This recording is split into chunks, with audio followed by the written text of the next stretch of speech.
Bitcoin typically has up and down cycles, bull and bear cycles. And, up until this most recent correction, the euphoria was high. It felt like everyone was feeling like we're in a bull cycle. Have we seen the top of this bull cycle? And if not, give us a prediction. The people always want predictions and everyone hates giving predictions, but I'm going to put you on the spot. I'm going to start with you, Cathie, and then go to Anthony. Yeah, well, I'm in print. And we are in print, ARK Invest, based on the research that Yassin Elmandra has done, that institutions will become a very important part of this ecosystem. And if we use those two numbers, that range 2.5% to 6.5%, you go towards the upper end of that, say 5%, that alone would add $500,000 to Bitcoin's price, just as institutions try to get a foothold in. So we're extremely optimistic about Bitcoin, and I'm more optimistic now after this correction. In the equity market, you call 20% a bear market. I don't know what they call a bear market in crypto.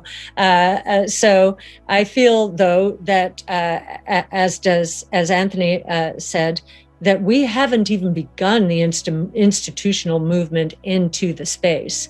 And so just that one use case gets us to that kind of price. Of course, the volatility will be with us. My compliance department would be very upset if I did not add that. It's not going to be straight up. It's not a super cycle without 50% corrections. And beware from a leverage point of view. You can lose everything out there in crypto if you're a leveraged player. So buyer beware, be careful, but hang on for a beautiful ride.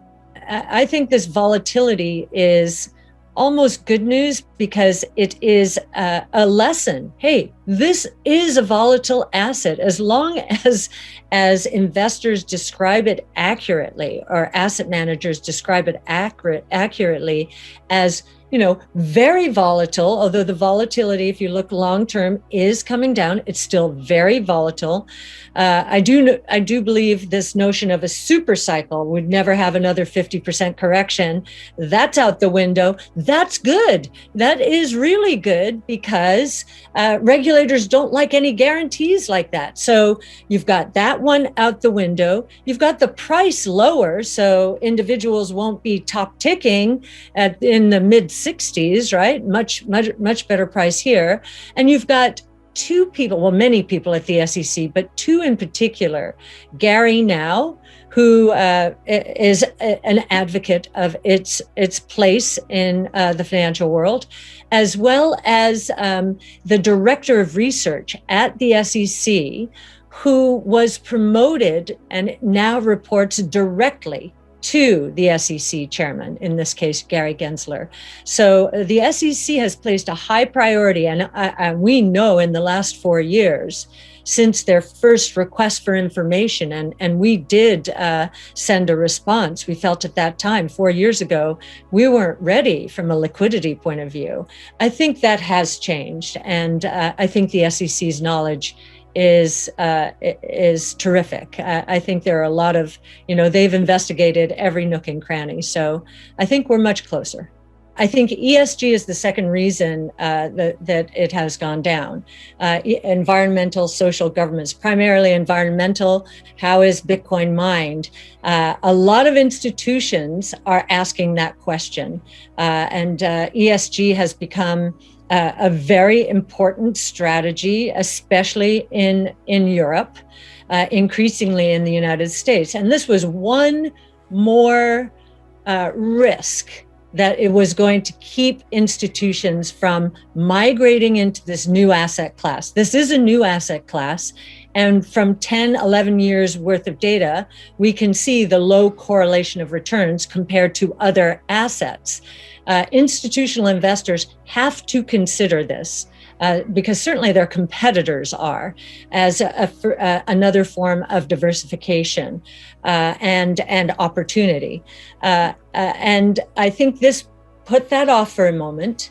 But I think that the spotlight on the environment is going to cause something really interesting to happen here. We just wrote a paper with Square about the ramifications of putting Bitcoin mining into a solar power wall merchant power ecosystem so that it could absorb all the extra energy coming from the sun after the battery, the power pack is filled up.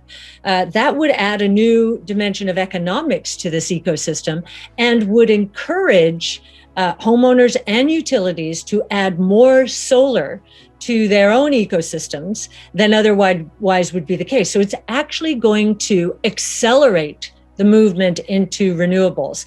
I think that's what's going to bring institutions back. And I think Elon Musk highlighting, is this a risk that I have considered adequately as I put Bitcoin on my balance sheet, my firm's balance sheet?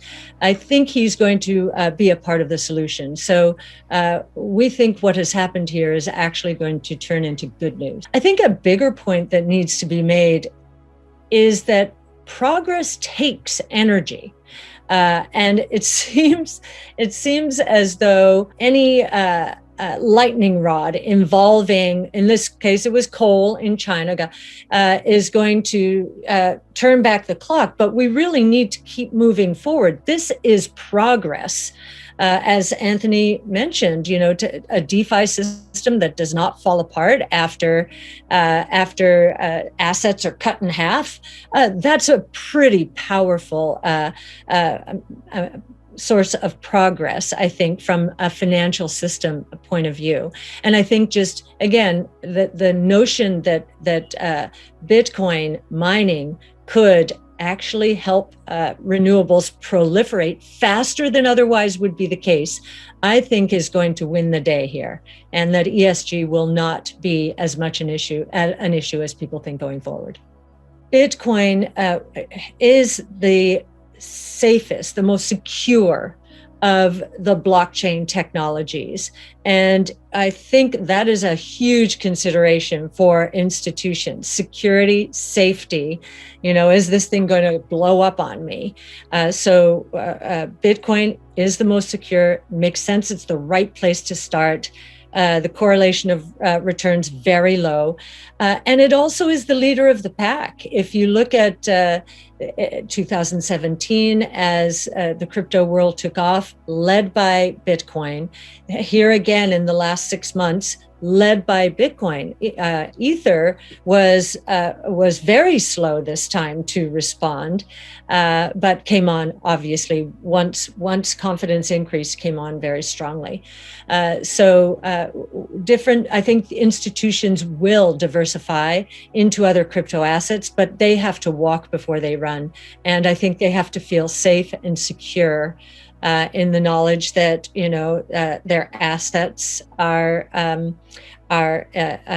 not, as I said, going to be in harm's way. Maybe the volatility is there, but that their Bitcoin will be there. It will not be confiscated in any way that they might fear. So I think that's why you're seeing the step first into Bitcoin, and then as a launching pad into others. And it's also interesting, I think after 2017, we watched carefully the network dominance, and different people measure this differently, but just for the sake of argument, at the peak in 2017, Bitcoin accounted for roughly a third, maybe 30%, 33% of the network value of the crypto world. At its peak during the depths, during the coronavirus crisis, and and a little bit after that, it had gone up to, again, depending on the measure, high 70s, low 80s. That tells me, or reminds me, and Yassine and our team, that Bitcoin is the reserve currency of the crypto asset ecosystem. It is the flight to safety currency. And I do believe that's still the case.